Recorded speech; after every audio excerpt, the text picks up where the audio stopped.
મિત્રો આપણે 11મા ધોરણના 14મા પાઠ શ્વસનની અંદર જે બીજો ભાગ શ્વસનનો પહેલો ભાગ કોષરસનું ગ્લાયકોલિસિસ અને બીજો ભાગ કણાભસૂત્રનો ક્રેબ્સ સાયકલ અને એની અંદર કણાભસૂત્રના બે પેટા ભાગમાં પહેલો ક્રેબ્સ સાયકલ અને બીજો ETS.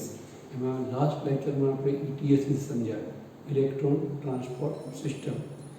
એ જે આપણે એનસીઆરટીમાં નવી બુકમાં ઇલેક્ટ્રોન ટ્રાન્સપોર્ટ સિસ્ટમ એટલે કે વિજાણુ પરિવહન તંત્રમાં જે વિજાણુ વાહકો, વિજાણુ એટલે કે ઇલેક્ટ્રોન વાહકો, ઇલેક્ટ્રોનનો જે વહન કરવાનો માર્ગ છે એ આપણે અહીંયા આપેલો છે.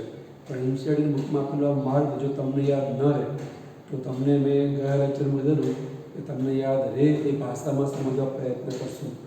જૂના નવા કોર્સ, સ્ટેટ બોર્ડ, CBSEની બુક રેફરન્સથી તમને સમજાય એવા સરળ સ્વરૂપમાં અહીંયા મૂકેલું છે. અહીંયા આપણે સમજેલા કે જે આ કણાભસૂત્રનો અંદરનું પટલ છે, ગળયુક્ત પટલ, જેને આપણે ક્રિસ્ટી તરીકે ઓળખીએ છીએ. એ ક્રિસ્ટીની ઉપર ઘણા બધા ટપકાઓ જોવા મળે, જેને આપણે F1 પાર્ટિકલ અથવા F1 કણ તરીકે ઓળખીએ છીએ. એ એકચ્યુઅલી અંદરની બાજુ પણ એક ઘટક ધરાવે છે જે આપણને બહારથી દેખાતો નથી. એ આ ક્રિસ્ટી રૂપી અંતઃપટલની દિવાલમાં ખૂંપેલો હોય એને આપણે F0 કહીએ છીએ. તો એની અંદર જે ઇલેક્ટ્રોન વાહકો છે એ ક્રિસ્ટીની અંદર એ અલગ અલગ 5 પ્રકારના હોય, 5 સંકુલ, 5 કોમ્પ્લેક્સ હોય. એ આપણે બતાવ્યું છે, કોમ્પ્લેક્સ 1, 2, 3, 4 અને અહીંયા આ કોમ્પ્લેક્સ 5. સંકુલ મતલબ કોમ્પ્લેક્સ 5. 5 પ્રકારના, અહીંયા મેં કોમ્પ્લેક્સ લખ્યું છે, અહીંયા આપણે સંકુલ લખ્યું છે. સંકુલ મતલબ કોમ્પ્લેક્સ. 5 ઘટકો દ્વારા ઇલેક્ટ્રોન અને પ્રોટોનનું વહન થઈ અને છેવટે એટીપી બને છે અને પાણીનો અણુ પણ બને છે. એ પ્રક્રિયાનો હેતુ શું છે? તો ક્રેબ્સ સાયકલમાં જે 2H+ 5 જગ્યાએથી ઉત્પન્ન થાય છે, 0, 4, 6, 7, 9, આ 5 નંબરની ક્રિયામાંથી ઉત્પન્ન થતા જે 5 હાઇડ્રોજનની પેર કે પ્રોટોનની પેર છે 2H+, એને હાઇડ્રોજન ગ્રાહકો NAD અને FAD સ્વીકારે છે અને NADH2 ને FADH2માં ફેરવાય છે. હવે બીજા ક્રેબ્સ સાયકલમાં આ NADH2 ને FADH2 ફરી હાઇડ્રોજન ગુમાવી અને NAD FADમાં ના ફેરવાય તો વળી પાછા બીજા ક્રેબ્સ સાયકલમાં ઉત્પન્ન થતા જે 2H+ 5 જગ્યાના છે એને કોણ લે?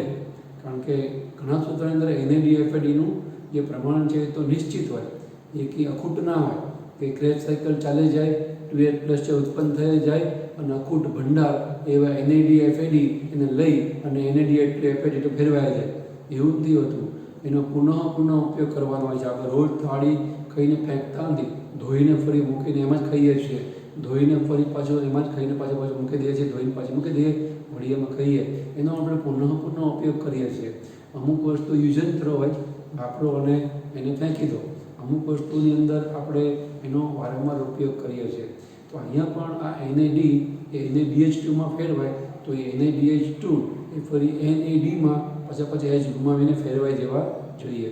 તો NADH2 પોતાના H ગુમાવવા અને FADH2 પોતાના H ગુમાવવા એટલે કે પોતાનું ઓક્સિડેશન કરવા માટે ઘણા પોતાના આધારકમાંથી જે અંદર પ્રવર્તો હોય ક્રિસ્ટી એની ઉપર આવે છે. ક્રિસ્ટી મતલબ અહીંયા NADH2 અને FADH2 એ NAD FADમાં ફેરવાય અને પોતાના બે પ્રોટોન એટલે કે 2H+ અને પોતાના ઇલેક્ટ્રોન એ અને આપી દે ઇલેક્ટ્રોન વાહકોને, હાઇડ્રોજન વાહકોને, અને એ એમાંથી એટીપી અને પાણીનો અણુ છે એ બનાવે છે. એ આપણે સમજાતા અહીંયા. એ તમે ન સમજાય, તમને આ યાદ રહે તો પણ વાંધો નહીં. આ જે છે એની અંદર જેટલી માહિતી આપી છે થોડાક જુદા સ્વરૂપમાં, થોડીક સિક્વન્સ, એક સિક્વન્સ અહીંની આપણે અહીંયા 3 આવે પછી 2 આવે, અહીંયા આપણે સળંગ રાખ્યું છે. તો થોડું આડું કહી તમને આ જ વસ્તુ અહીં ફરી સમજાય. તમે જો અહીંયા આવે છે શું, યુબિક્વિનોન નામનો ઇલેક્ટ્રોન વાહક છે. એ હાઇડ્રોજન અને પ્રોટોન, હાઇડ્રોજન મતલબ પ્રોટોન અને ઇલેક્ટ્રોન મેળવી અને રિડક્શન પામે એટલે કે રિડ્યુસ્ડ યુબિક્વિનોન. જેમ NAD છે એમાં 2H+ ને 2 ઇલેક્ટ્રોન માઇનસ એડ થાય તો NADH2 બને. તો આપણે નામ શું બોલીએ છીએ? Reduced NAD. NAD મતલબ નિકોટિનેમાઇડ એડિનાઇન ડાઇન્યુક્લિયોટાઇડ અને FAD મતલબ લેવિન એડિનાઇન ડાઇન્યુક્લિયોટાઇડ. એમ H+, 2H+ અને 2 ઇલેક્ટ્રોન ઉમેરાય એટલે બંને ફેરવાઈ જાય NADH2 ને FADH2માં. હવે એને અગાઉ મેં તમે સમજાવેલું કે એવું ના બોલે કે ફ્લેવિન એડિનાઇન ડાઈ ન્યુક્લિયોટાઇડ ડાયહાઇડ્રોજન FADH2. H2 આવે એને આપણે ડાયહાઇડ્રોજન બોલતા નથી, એના બદલે રિડ્યુસ્ડ FAD અને NADH2 બોલે રિડ્યુસ્ડ NAD, મને બોલાય રિડ્યુસ્ડ ઇબિક્વિનોન. આ ખાલી ઇબિક્વિનોન ને એમાં 2 પ્રોટોન ને 2 ઇલેક્ટ્રોન ઉમેરાય એટલે બને રિડ્યુસ્ડ ઇબિક્વિનોન. અહીંયા પણ એવું તમે જુઓ, ઇબિક્વિનોન જે ટૂંકમાં H વાહક પણ કહેવાય, હાઇડ્રોજનનો વાહક પણ છે, હાઇડ્રોજનનું પણ વહન કરે છે. અને એની સામે તમને ખ્યાલ આવે એવું જ છે, સાઇટોક્રોમ A, B ને C ત્રિકોણાકારમાં ઇબિક્વિનોનની વચ્ચે ક્રોસ થાય તો ABC છે, સાઇટોક્રોમ A, B ને C. અહીંયા FES છે, ઇબિક્વિનોનની ઉપરની બાજુએ FES છે, એ ABC છે.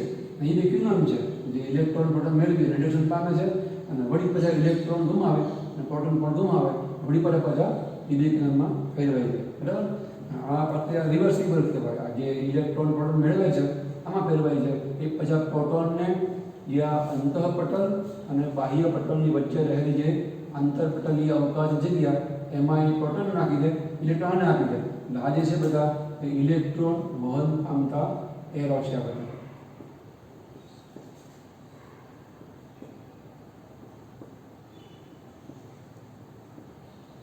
એટલે તમને ઇલેક્ટ્રોનનો પથ એ આના કરતાં તમને આમાં વધારે ઝડપથી સમજાયો છે. બરાબર, તો મેં તમને યાદ એ બધામાં કીધું, પટલની અંદર ઇબિક્વિનોન, પ્રોટોન, ઇલેક્ટ્રોન જે પાણીના આયનીકરણથી 2H2O 2H2O જે કણસૂત્રનો અંદરનો ભાગ છે હોય જ, એ પાણીના આયનીકરણ થાય એટલે 2OH માઇનસ 2H પ્લસ અને 2 ઇલેક્ટ્રોન એ ઉત્પન્ન થાય. એમાં 2OH માઇનસ છે અને ઇલેક્ટ્રોન બે એક જ છે, એટલે અહીંયા આપણે આવું લખવાના બદલે આવું લખી શકીએ, 2 ઇલેક્ટ્રોન અને આ જે છે એ 2H પ્લસ OH માઇનસ, એ 2OH માઇનસમાંથી આ 2 ઇલેક્ટ્રોન બન્યા અને 1/2 O2 બને અથવા તો H2O બને, 1/2 O2 બને. સમજો, આ 2H એટલે H2O, આ 1 O અને આ 1/2 O2 એટલે 1 O, એટલે 2 O થઈ ગયા. તો પાણીનો પણ છૂટો પડે, એ ઓક્સિજનનો છૂટો પડે અને 2 આ 2 માં ઇલેક્ટ્રોન છૂટો પડે, એ ઇલેક્ટ્રોન છે. બરાબર, એવી રીતે આપણે કહેવા માંગીએ છીએ. તો ટૂંકમાં આવી રીતે પાણીના આયનીકરણથી ઉત્પન્ન થતા ઇલેક્ટ્રોન પ્રોટોનને ઇલેક્ટ્રોન સ્વીકારી અને એ રિડક્શન પામે, ઇલેક્ટ્રોનનું હાઇડ્રોજન ઉમેરાવું, રિડક્શન પામવું એટલે બને રિડ્યુસ્ડ ઇબિક્વિનોન. એ પૈકી પ્રોટોન છે એને જવા દે આંતરપટલીય અવકાશમાં, ઇલેક્ટ્રોન છે એને વાહકો મારફતે વહન કરાવીને આગળ ઉપર પસાર કરે. અને અહીંયા સમજાય ઇબિક્વિનોન, રિડ્યુસ્ડ ઇબિક્વિનોન, એની ઉપર ત્રિકોણાકારમાં ABC, બરાબર, ABC. અહીંયા FES છે, ઇબિક્વિનોનની ઉપર ક્રોસમાં FES છે. આ રહ્યું એને કહેવાય ફ્લેવિન મોનોન્યુક્લિયોટાઇડ, જે NADH2 ને તોડવાનું કામ કરતો ઉત્સેચક છે. NAD હાઇડ્રોજિનેજ નામનો ઉત્સેચક, NAD હાઇડ્રોજિનેજ. ટૂંકમાં એ તોડે એ કોમ્પ્લેક્સ 1 છે, પહેલું સંકુલ, જે NAD તોડી એમાંથી NAD બનાવે, જે 2 પ્રોટોન ને 2 ઇલેક્ટ્રોન પડ્યા એને લઈ લે. એ પૈકી ઇલેક્ટ્રોન છે એનું વહન આ ઇલેક્ટ્રોન વાહકો મારફતે કરે, લોહ તત્વયુક્ત FES દ્વારા, અને પ્રોટોન છે અહીંયા પહોંચી જાય. બરાબર, ઇલેક્ટ્રોન વહન પામે એટલે આપણે એરો ડાઉનવર્ડ બતાવ્યો છે, નીચેની બાજુ બતાવીએ છીએ. એનું કારણ ઇલેક્ટ્રોન પોતાની શક્તિ વાપરે છે વહન દરમિયાન માર્ગમાં, એટલે શક્તિ ઘટતી જાય છે, એટલે આપણે નીચે બતાવીએ છીએ. જે એરો નીચે આવ્યો એનો મતલબ તો શક્તિ ઘટી, એ શક્તિ ક્યાં વાપરી, એને કારણે શક્તિ ઘટી. તો ADPમાં પ્રીમેરી ATP બનાવવા શક્તિ વપરાય, એક ATP અહીં બને છે. હવે અહીંયા ઇલેક્ટ્રોન વહન પામી જોડે અહીંયા વળી પાણીના અણુનું આયનીકરણ થાય અને વળી 2 ઇલેક્ટ્રોન પ્રોટોન આમાં ઉમેરાય, પ્રોટોન દૂર થાય, ઇલેક્ટ્રોન ત્યાંથી વહન પામતા રહેશે. બરાબર, એ ઇલેક્ટ્રોન વહન પામે વળી પાછું સાઇટોક્રોમ B ને FES જેવા વાહક દ્વારા વહન પામે, વળી એરો આપણે ડાઉનવર્ડ બતાવ્યો છે, કારણ કે આ શક્તિ વપરાય છે. આની જેમ ADPમાં P ઉમેરાય, એક ATP બનશે. વળી પાછું આ જેવું સ્ટેપ રિપીટ થાય, પાણીના અણુનું આયનીકરણ થાય, 2 પ્રોટોન 2 ઇલેક્ટ્રોન આમાં ભળે અને એ રિડક્શન પામે, ઇબિક્વિનોન રિડ્યુસ્ડ ઇબિક્વિનોનમાં ફેરવાય. એ પ્રોટોનને જવા દે આંતરપટલીય અવકાશમાં, આની જેમ. અને ઇલેક્ટ્રોન છે એ સાઇટોક્રોમ C અને સાઇટોક્રોમ A અને A3 દ્વારા બહાર નિકાલ કરે. ખ્યાલ એટલે આ એક ઇલેક્ટ્રોનની જોડ, પછી આ બીજી ઇલેક્ટ્રોનની જોડ, ત્રીજી ઇલેક્ટ્રોનની જોડ, 3 ઇલેક્ટ્રોન જોડ બહાર આવે છે. અહીંયા પ્રોટોનની પણ 1, 2 ને 3 પેર છે બહાર આવે છે. એ પૈકી 2 પ્રોટોનની પેર અને 2 ઇલેક્ટ્રોનની પેર એ તો વળી પાણી બનાવવામાં વપરાઈ જાય, પાણી પુનઃનિર્માણ પામે. અને 2 H2O જે વપરાયા હતા તો પાછા બધા 2 H2O બની જશે ને, કારણ કે અહીંયા OH- તો પડ્યા જ છે, બરાબર. ઇલેક્ટ્રોનના પણ વપરાયા છે, તો એ પૈકી ઇલેક્ટ્રોન ને પ્રોટોન છે એ વળી પાણીનું નિર્માણ છે અહીંયા કરી નાખશે. આ તો આમને આમ સાયકલ ચાલી જશે આ રીતે. આ H2O વપરાયા એટલે બન્યા, આ H2O વપરાયા બરાબર બને. હવે 3 પૈકીની 2 પાણીના અણુઓનું આયનીકરણ થઈ અને 2 જોડ પ્રોટોનની ઇલેક્ટ્રોનની એ 2 પાણીનું બનાવી નાખે. એક પ્રોટોનની પેર જે અહીંથી આવી છે અને ઇલેક્ટ્રોનની પેર એ પાણીનો અણુ બનાવવા વપરાય. એમાં ઓક્સિજન જોઈએ. એ ઓક્સિજન છે હવામાંથી મળે. આપણે તો સમજાયું હતું કે ઓક્સિજન હોય તો જ પાયરુવેટિક એસિડ ક્રેબ્સ સાયકલ અને ETS માટે કણસૂત્રમાં પ્રવેશ પામી શકે. એ ઓક્સિજન એટલે આ રહે 1/2 O2 મતલબ 1 O. અને જે ત્રીજી પેર છે પ્રોટોનની, 2 પેર તો 2 પાણીનો વપરાવામાં વપરાઈ જાય, બનાવવામાં વપરાઈ જાય.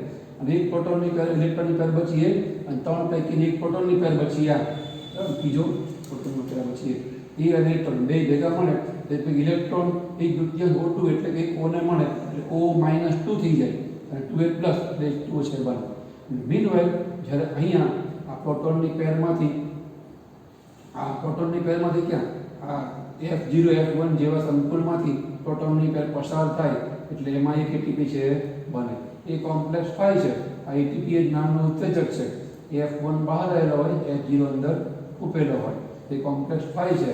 આ કોમ્પ્લેક્સ 4 છે, કોમ્પ્લેક્સ 2, કોમ્પ્લેક્સ 3, કોમ્પ્લેક્સ 1. તમને થોડું આમાં સમજાયું હશે એવું માનું છું. આપણે ગયા વખતે પ્રોમિસ કર્યું હતું કે લાસ્ટ લેક્ચરમાં તમને નેક્સ્ટ લેક્ચરમાં બને એટલું આ જે ઇલેક્ટ્રોન વાહકની પ્રક્રિયા સિમ્પલ કરી આપવાનો પ્રયત્ન કરશું. તો હવે તમને સમજાય એવું છે. આના કરતાં આમાં આપણે થોડા વધારે ક્લિયર છીએ કે 2 પ્રોટોનની પેર એ કણાસૂત્રના જ પાણીના આયનીકરણથી ઉત્પન્ન થઈ અને પ્રોટોન ઇલેક્ટ્રોન પાછા પાણી બનાવવા વપરાઈ જાય છે.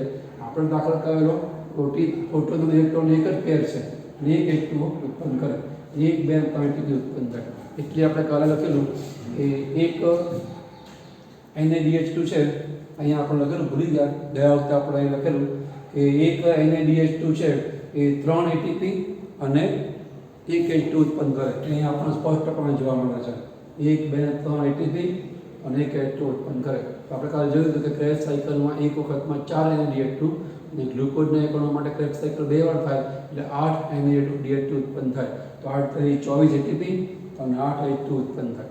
જે આ FAD છે એ ક્રેબ્સ સાયકલ 2 વાર ઉત્પન્ન થાય. ગ્લુકોઝના એકમો માટે FAD 2 ક્રેબ્સ સાયકલ દીઠ 2 ઉત્પન્ન થાય. એ અહીંથી એન્ડ થાય FAD. તમે જો આપણે અહીંયા ઓર્ડરથી બતાવ્યું એટલે આ એક ATP ઓછો બને, H2O તો બને કારણ કે FAD H2 આની જેમ જ તે પ્રોટોન ઇલેક્ટ્રોનની પેર આપે છે. એક H2O બનશે, ATP 2 જ બનશે કારણ કે અહીંથી એન્ટર થાય છે. ઇલેક્ટ્રોન વાહકોની શૃંખલામાં ઇલેક્ટ્રોન પરિવહન તંત્રમાં ETSમાં અહીંથી એડ થાય એટલે 2 ATP બને, એક FAD H2માંથી FAD બને એટલે અને એક H2O બને. તો 2 FAD H2માંથી 2 × 4 ATP અને 2 H2O બને. અહીંયા લખી જાઓ બરાબર, 4 ATP ને 2 H2O. પહેલામાંથી એ NaDH2માંથી 24 ATP અને 8 H2O બને. 8 અને આના FAD H2 ને 2 10 H2O અને 28 ATP એ ETSમાંથી આપણને મળશે. યાદ રાખવાનું, ETSમાંથી આપણને 28 ATP અને 10 H2O છે એ પ્રાપ્ત થાય. તો આવી રીતે ગ્લુકોઝના દહનથી ગ્લાયકોલિસિસ કણાસૂત્રના આધારકમાં ક્રેબ્સ સાયકલ એના ક્રિસ્ટીન પર ETS થઈ અને કુલ સજીવ જો પ્રોકેરિયોટિક હોય તો 38 ATP, સજીવ યુકેરિયોટિક હોય 36 ATP ઉત્પન્ન કરે, 12 H2O, 6 CO2 શ્વાસમાં નીકળી જાય. ATP જે ઉત્પન્ન થયા કણાસૂત્રની અંદર એની મદદથી વિવિધ જે ધાર્મિક ક્રિયાઓ છે એ થતી હોય છે. આપણે ગયા વખતે સમજાવેલું કે સજીવ પ્રોકેરિયોટિક હોય કે યુકેરિયોટિક હોય તો ખાસ ખ્યાલ રાખવાનો કે એની કેવી રીતે ATPનો હિસાબ આપણે કરવાનો, બરાબર. તો અહીંયા આપણે થોડું આપણે પ્રોમિસ કર્યું પ્રમાણે સિમ્પ્લિફાઈ કરી અને તમને ITS સમજાવવા પ્રયત્ન કર્યો. મારા ખ્યાલ તમને આ થોડું વધારે ક્લિયર થયું હશે. આને તમે નોટબુકમાં ઉતારી લો અને એના પછી તમે આગળ ઉપર જે કંઈ આનાથી જે કંઈ કન્ફ્યુઝન ગૂંચવા રહી ગયો હોય એ સુધારો કરી અને નોંધ પણ કરી લેજો. હવે આપણે આની અંદર આગળ જઈએ છીએ. પહેલાં કદાચ તમને કોઈ પ્રશ્ન પૂછાય ATPની ગણતરીને લગતા, તો આપણે એક બે સેમ્પલ આપીએ અને તમને થોડો મગજમાં કન્સેપ્ટ ખ્યાલ ક્લિયર થાય, દૃષ્ટિકોણ એંગલ ખુલે કે આવું આપણે કરવાનું. એના માટે આપણે એક બે સેમ્પલ જોઈએ. મીનવાઇલ તમે આને વિડીયો સ્ટોપ કરી ઉતારી લો, બહુ જરૂરી છે. 2020ની જે નીટ કોરોનાના કારણે બહુ ડિલે થઈ, એની અંદર આના આધારિત પ્રશ્ન છે પૂછાયેલો, તો આપણને ખ્યાલ હોવા લીધે પણ ક્યાંથી ક્યાં વહન પામે છે તો એ આપણને ખ્યાલ રહે. એટલા માટે આ પણ થોડું યાદ રાખવું જરૂરી છે. એટલે આ પ્રયત્નપૂર્વક આને સિમ્પ્લિફાઈ કરીને આપણા બીજા લેક્ચરનો અડધો ટાઈમ આપીને પણ એને સમજવા માટે પ્રયત્ન કર્યો. તમે એને સિરિયસલી સિન્સિયરલી નોટબુકમાં નોંધી તમારી યોગ્ય નોંધ કરી અને સમજી યાદ રાખવા પ્રયત્ન કરો. આપણે બે ત્રણ પ્રશ્નો જોઈએ ATPને લગતા આપણને જે પૂછાય તો કેવી રીતે એને સોલ્વ કરવા.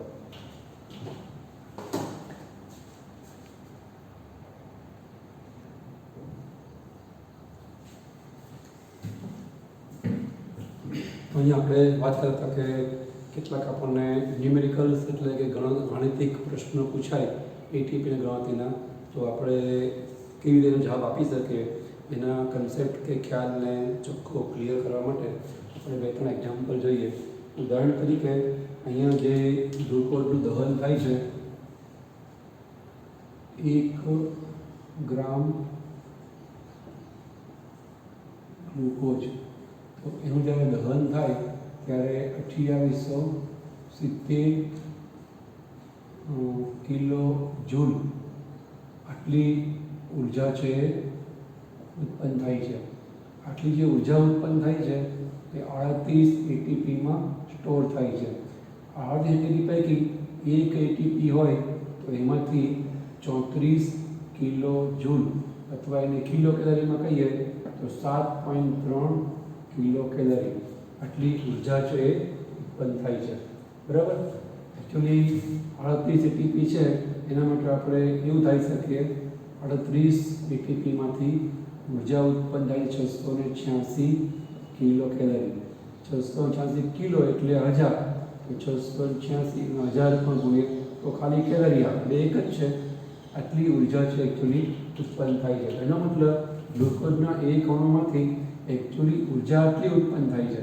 તો આપણને જે બાકીની મળતી જાય છે ક્યાં 2870, અને આ રહી એ તમે જે કિલો જૂલ છે અને કેલરીમાં ફેરવો કે કેલરીને કિલો જૂલમાં ફેરવો તો લગભગ 500 સમથિંગ કેલરી થાય કિલો કેલરી, અને અહીંયા 686 રહી છે તો આપણને મળે 500 સમથિંગ કિલો કેલરી. તો બાકીની કેલરી ક્યાં જાય છે તો એ ઉષ્મા રૂપે વેડફાય છે. એનો મતલબ ગ્લુકોઝનું દહન થઈને જે ઉષ્મા ઉર્જા ઉત્પન્ન થાય એ ઉષ્માની મળતી ATP બને છે, પણ મીનવાઇલ કેટલીક ઉષ્મા ઉર્જા ઉચ્છ્વાસમાં વેડફાઈ જાય છે ને. આપણે ખબર છે કે જે ઉચ્છ્વાસ બહાર આવે તો ઉષ્ણ હોય છે. ગમે તે સિઝનમાં જે ઉચ્છ્વાસ નીકળે એમાં શિયાળા બહાર વાતાવરણ ઠંડુ હોય અને પુષ્કળ ઠંડી હોય તો આપણને વરાળ દેખાય, મોઢામાં ધુમાડા નીકળવા લાગે છે. એટલે એમાં ટૂંકમાં ઉર્જા છે જે ઠરી જાય આપણને ધ્યેય દેખાઈ રહ્યો છે. થોડો ઉષ્ણ હોય છે આપણો ઉચ્છ્વાસ છે એ મળમૂત્ર પણ ઉષ્ણ હોય છે. થોડીક ઉર્જા છે એ ઉષ્મા રૂપે શરીરમાંથી વેડફાય છે. તો પછી એક્ઝેક્ટ ગ્લુકોઝ દહનથી જે ઉર્જા ઉત્પન્ન થાય આપણને મળે છે કેટલી, એના માટે અહીંયા આપણને આપ્યું છે કે ગ્લુકોઝના દહનથી મળતી ઉર્જા બરાબર. તમે P80 માન લો તો 38 ATP અને આ 34 કિલો જૂલ થવી જોઈએ. 28 આટલી ટૂંકમાં ઉત્પન્ન થાય છે. તો તમે આનો હિસાબ કરો તો લગભગ 1296 કિલો જૂલ છે આવે. 1296 કિલો જૂલ, એનો મતલબ લગભગ 45%ની આની ગુણ્યા 100 પણ તમે કરો તો 45% જેટલું ઉર્જાનું પ્રમાણ છે આપણને જોવા મળશે. 1296 પણ 1292 આવશે. એના મતલબ 45% ઉર્જા છે એ આપણને પ્રાપ્ત થાય. અને 55% ઉર્જા છે એ વ્યય પામે છે. એટલે કે આપણી સસ્તનોની જે શ્વસનની ક્ષમતા છે એ 45% કહેવાય. જે આપણે બળતણ તરીકે ગ્લુકોઝને ઓક્સિડાઇઝ કરીએ છીએ, જૈવિક દહન કરાવડાવીએ છીએ શરીરની અંદર એક કોષોમાં, એટલે એને કોષીય શ્વસન પણ કહેવાય. એનાથી આપણને 45% મળે ઉર્જા વાપરવા માટે, એટીપીના રૂપમાં એ કન્વર્ટ થાય, રૂપાંતરિત થાય. પણ 55% ઉર્જા તો 45% ઉષ્માનો ઉપયોગ કરીએ ને ભિન્ન ઉચ્છ્વાસમાં વેડફાઈ જાય છે. એટલે આપણી જે ક્ષમતા છે એ 45%ની છે એવું કહેવાય. તો આ આંકડાઓ લીધી રાખજો, તમને કઈ વખત કામ લાગશે. કઈ બીજી રીતે આપણે એટીપીની વાત કરીએ.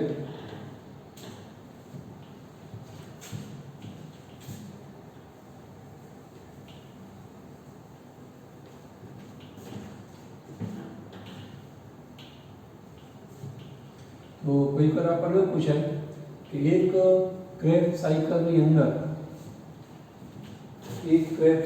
અંદર કેટલા એટીપી ઉત્પન્ન થાય છે. તો આપણે જ્યારે ક્રેબ્સ સાયકલને યાદ રાખવાનું સૂત્ર આપીને ત્યારે સમજાવ્યું હતું કે ક્રેબ્સ સાયકલને યાદ રાખવા માટે આપણે કઈ રીતે યાદ રાખવું, કઈ ટ્રીક વાપરશું. તો પાય શાસ્ત્રી વાળું મેં તમને વાક્ય આપ્યું હતું, પાય શાસ્ત્રી આવો કિસ વાળું, અને એની અંદર દરેક ટેપમાં જે કંઈ ફેરફારો થાય છે એ ફેરફારોને પણ આપણને યાદ રાખવા માટે આપણે એને શું કર્યું હતું, નંબર આપેલા દરેક પ્રક્રિયાને 0 to 9, અને પછી આપણે એ આંકડાઓ પરથી યાદ રાખતા હતા કે કઈ નંબરની પ્રક્રિયામાં સી પ્રકારનો ફેરફાર થાય છે, કયા પ્રકારનો ફેરફાર થાય છે. 0, 5, 6 ઉપરથી H2O 2H+ દૂર થાય, પછી 0, 4, 6, 7, 9 ઉપરથી 2H+ દૂર થાય, અને 6 નંબરની ક્રિયાઓ પરથી એક એટીપી છે દૂર થાય. પહેલાં જીટીપી દૂર થાય અને પછી એટીપી દૂર થાય. એના મતલબ એક ક્રેબ્સ સાયકલમાં એક એટીપી બને. તમને એ પૂછાય ગ્લુકોઝના એક અણુ માટે ક્રેબ્સ સાયકલમાં કેટલા એટીપી ઉત્પન્ન થાય. તો ગ્લુકોઝના એક અણુ માટે ક્રેબ્સ સાયકલ 2 વાર થાય. એક ક્રેબ્સ સાયકલમાં એક એટીપી બને, તો 2 ક્રેબ્સ સાયકલમાં 2 એટીપી બને. એટલે ગ્લુકોઝના એક અણુ દહનથી માત્ર ક્રેબ્સ સાયકલમાં 2 એટીપી બને. બરાબર છે. ગ્લુકોઝના એક અણુ દહનથી ક્રેબ્સ સાયકલમાં 2 એટીપી છે બને. 10 એટીપી બને ક્રેબ્સ સાયકલની અંદર, તો કેટલા ગ્લુકોઝ વપરાયા હોય? 5. બરાબર. આવું થોડું તમારે યાદ રાખવાનું. એક પ્રશ્ન એ પૂછાય આપણને ઉદાહરણ તરીકે કે જો શ્વસનનો ગ્લુકોઝના દહનનો અંતિમ તબક્કો જ ના થાય તો શું નિપજ ઉત્પન્ન થાય. તો અંતિમ તબક્કો જો ના થાય તો એને કારણે આપણને 10 NaDH2, 4 FADH2 અને 4 એટીપી છે મળે. થોડું વિચારો કે આ કેવી રીતે થાય. જો અંતિમ તબક્કો ના થાય તો આ કેવી રીતના શક્ય બને. જો અંતિમ તબક્કો મતલબ જે ETS છે, ETS અંતિમ તબક્કો છે. પ્રથમ ગ્લાયકોલિસિસ, પછી ક્રેબ્સ સાયકલ અને છેલ્લે ETS. માનો કે ETS થતો નથી તો ગ્લુકોઝનો એક અણુ દહન પામે એટલે ગ્લાયકોલિસિસ, એટલે 2 એટીપી થયા. બરાબર. ગ્લાયકોલિસિસના 2 એટીપી.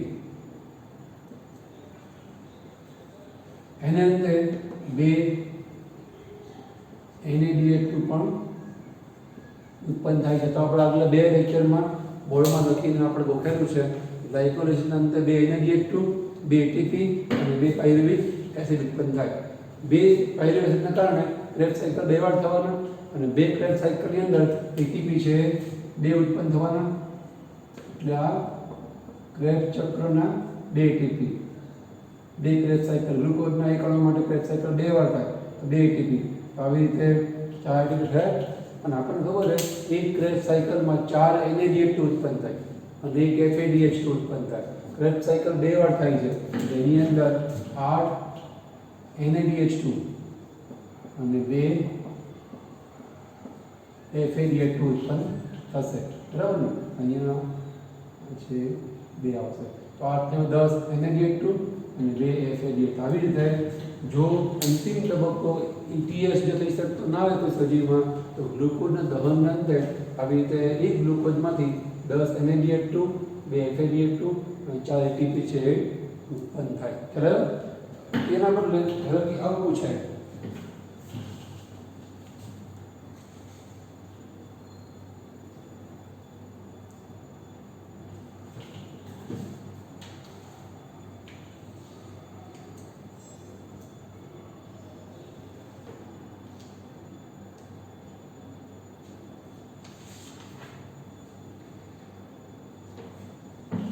કે કોઈ વ્યક્તિમાં 3 ગ્લુકોઝ દહન સ્ટાર્ટ થાય છે. 3 ગ્લુકોઝ પૈકી 2 સંપૂર્ણ દહન પામે એટલે કે જારક શ્વસન પામે અને એક છે એ અપૂર્ણ દહન પામે એટલે કે અપૂર્ણ દહન પામે એટલે કે અજારક શ્વસન છે એ પામે. આવું કોઈ વ્યક્તિમાં થાય તો એ સજીવમાં માનો કે આવું થાય તો શું થશે? તો એની અંદર આપણને પ્રશ્ન એ પૂછે છે કે આ પ્રકારના દહનની અંદર NADH2 એ કેટલા ઉત્પન્ન થશે? તો જવાબ તમને પહેલાં કહી દઉં છું. તમે તમારું મગજ દોડાવો, વિડીયો સ્ટોપ કરી અને આ જવાબ લાવવા પ્રયત્ન કરો. 20 NADH2 છે ઉત્પન્ન થશે. 20 NADH2 ટ્રાય કરો વિડીયો સ્ટોપ કરીને કે આ 20 કઈ તારા. ઓકે, તમે લોકોએ વિડીયો સ્ટોપ કરી જોયેલું હશે કે પોતાને 20 આવે છે કે નથી આવતા. મને કોઈ આવતા હોય તો વેલ એન્ડ ગુડ, ન આવતા હોય તો 20 કઈ રીતે આવે. અહીંયા આપણને શું પૂછ્યું છે કે NADP સંપૂર્ણ દહન થાય. તો જો સંપૂર્ણ દહન થાય ને તો આપણને ખ્યાલ આવે કે એની અંદર NADH2 છે એ ઉત્પન્ન થાય. પણ જો અપૂર્ણ દહન થાય ને તો એની અંદરથી NADH2 બિલકુલ ઉત્પન્ન ના થાય. કારણ કે અપૂર્ણ દહનનો મતલબ શું કે ગ્લુકોઝ એમાંથી બનતા 2 NADH2 એ આ ઉત્પન્ન થયેલા પાયરુવેટમાં વપરાઈ જાય. બરાબર, NADH2 છે એ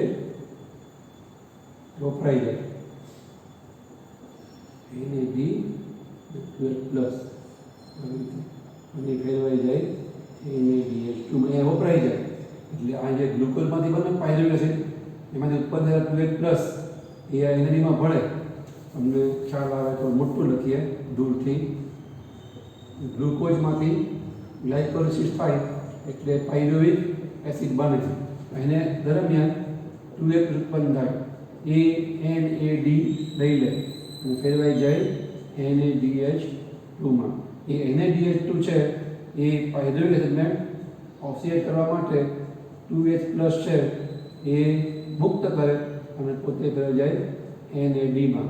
એ NAD મળતા ઉપયોગમાં આવે. એટલે NAD અહીંથી 2H+ લઈ NADH2 માં ફેરવાય અને પાયરુવેટ એસિડનું રિડક્શન કરવા માટે વળી પાછો ઓક્સિજન પામે અને NAD ફરી ઉપયોગમાં આવે. અહીંયા આનું રૂપાંતર થાય લેક્ટિક એસિડમાં. વનસ્પતિ હોય તો ઇથાઇલ આલ્કોહોલ. બસ અહીંયા પ્રક્રિયા પતી ગઈ. તો કોઈ NADH2 બને જ નહીં ને. NADH2 છે ભરને કરો પણ પાછો વપરાઈ જાય અંતિમ દહન. અહીંયા આની અંદર જે ઉત્પન્ન થાય ક્રેબ સાયકલની અંદર 4 NADH2 ઉત્પન્ન થાય. એક ગ્લુકોઝ માટે 4 2 ને 8 ઉત્પન્ન થાય અને 2 છે અહીંયા ઉત્પન્ન થયા હોય NADH2 કે જે ETSમાં વપરાય. અહીંયા ETSમાં વપરાતા નથી એટલે આપણે ગણતા નથી. ETSમાં જે વપરાઈ જાય એને આપણે ગણતા નથી. જે ETS વપરાય એને આપણે ગણીએ છીએ. ના વપરાય અને પ્રક્રિયામાં વપરાય એ NADH2 આપણે ગણતા નથી.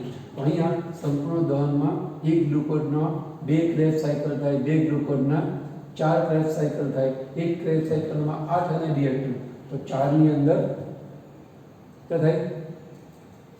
એક ક્રેબ સાયકલમાં 4 પહેલામાં 4 ક્રેબ સાયકલમાં 16 થાય અને ગ્લાયકોલિસિસના 2 ગ્લુકોઝના 2 NADH2 એકમાંથી 2 તો 2 ગ્લુકોઝના 4 16 ને 4 20 એવી રીતના NADH2 છે આપણને જોવા મળે. ફરી એકવાર કદાચ ઓરલ તમને ખ્યાલ ન આવ્યો હોય તો કે જો શ્વસન સંપૂર્ણ થાય તો ક્રેબ સાયકલમાં 4 NADH2 અને એક FADH2 ઉત્પન્ન થાય.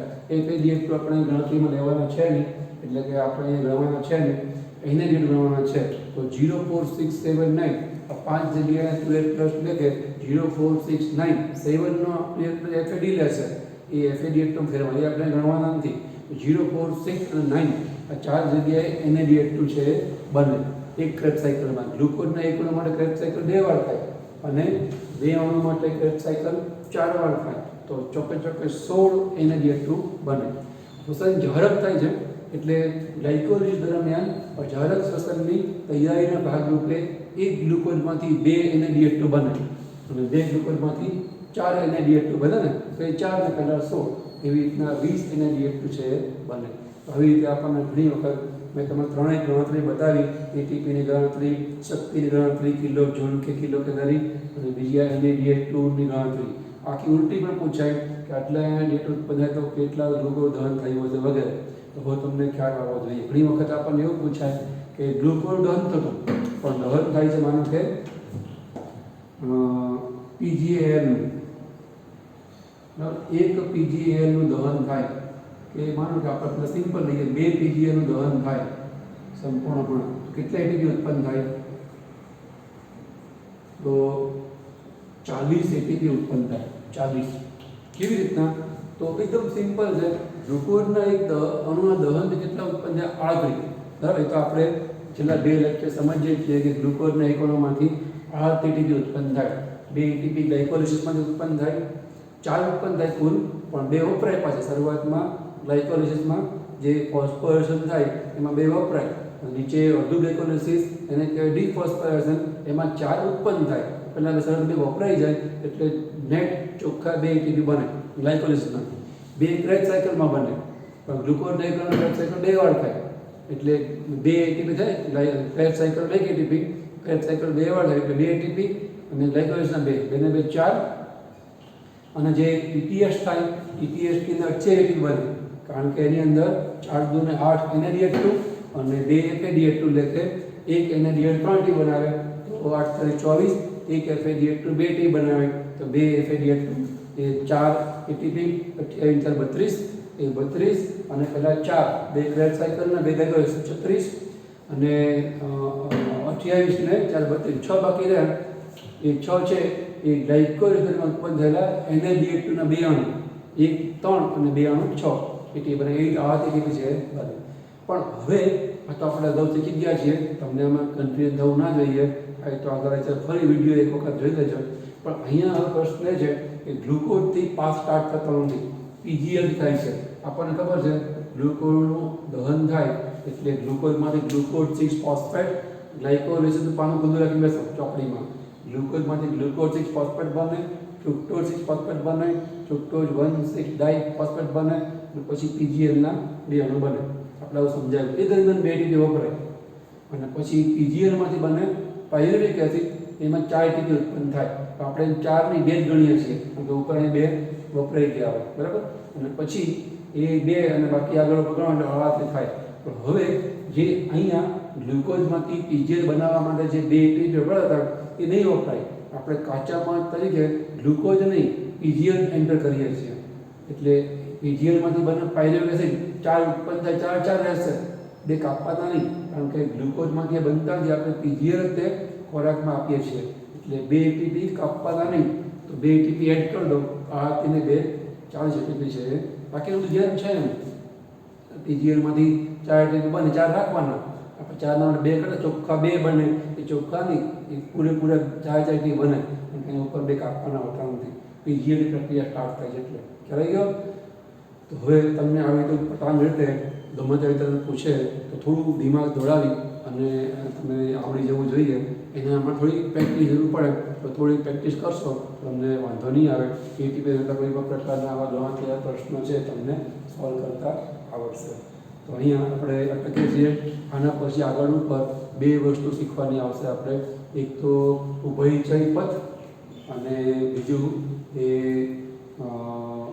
RQ એટલે કે રેસ્પિરેટરી કોશન, શ્વસનના. 2 વસ્તુ આપણે નેક્સ્ટ ટાઈમ છે એટલે અહીંયા આપણે અટકીએ છીએ.